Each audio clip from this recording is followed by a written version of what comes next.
festival de Marrakech, à laquelle nous sommes beaucoup attachés. Bienvenue, monsieur.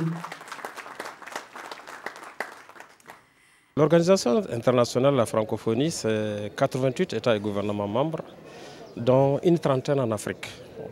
Ce qui fait que l'Afrique a une place importante au sein de l'organisation, et notamment des pays du pourtour méditerranéen, où nous avons des pays comme le Maroc, comme la Tunisie, comme la Mauritanie, la France, qui sont des pays membres, l'Égypte aussi, qui sont des pays membres.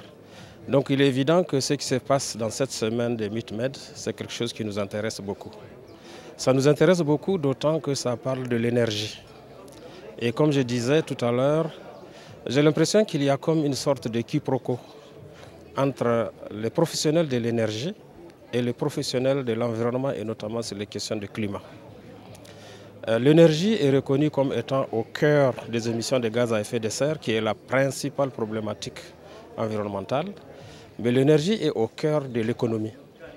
Et lorsque les énergéticiens parlent de transition énergétique, ils veulent surtout parler de régler leurs problèmes d'offres en agissant sur la demande. Mais en le faisant, ils règlent aussi le problème du climat. Parce que l'énergie économisée, c'est autant d'émissions de gaz à effet de serre évitées. Et j'ai comme l'impression que les énergéticiens ne sont pas mis à leur place sur les questions de climat et les questions de développement durable. Je crois que c'est les énergéticiens qui connaissent mieux le secteur, c'est eux qui connaissent mieux où agir pour régler ce problème mondial. Et j'ai l'impression que ce ne sont pas suffisamment écoutés. Et c'est pour ça que les exemples des MITMED, pour moi, sont des exemples majeurs qui montrent une solution possible. Je m'en vais pour preuve ce qui s'est passé à Glasgow. À Glasgow, la plupart de nos pays développés ont mis l'accent sur la neutralité carbone. Autrement dit, éviter d'utiliser les combustibles fossiles.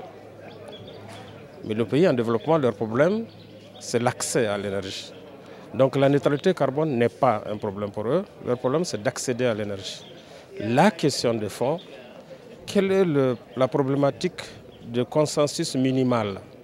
C'est exactement ce que MITMED fait. MITMED dit, mettons l'accent sur l'efficacité énergétique et peut-être que nous allons répondre et aux besoins du Nord et aux besoins du Sud et faire face à un problème global qui est celui du climat. Donc pour moi, c'est pour ça que c'est très important ce qui se fait ici.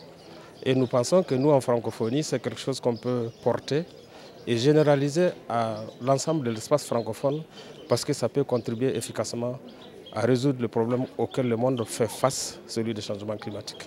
Aujourd'hui, nous parlons de transition énergétique. Au-delà de l'efficacité énergétique, nous parlons des énergies alternatives.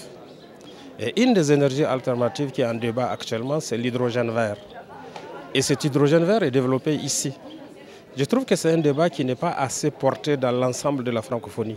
Et c'est un débat peut-être que la francophonie devrait porter à travers l'Institut de la francophonie pour le développement durable, parce que c'est une solution alternative qui répond à la fois à la question de la transition énergétique et donc de la neutralité carbone, chère à nos pays du Nord, et aussi à la question d'accès, qui est chère à nos pays du Sud. Donc c'est une solution, je pense, qui peut être consensuelle pour les deux espaces de l'espace francophone.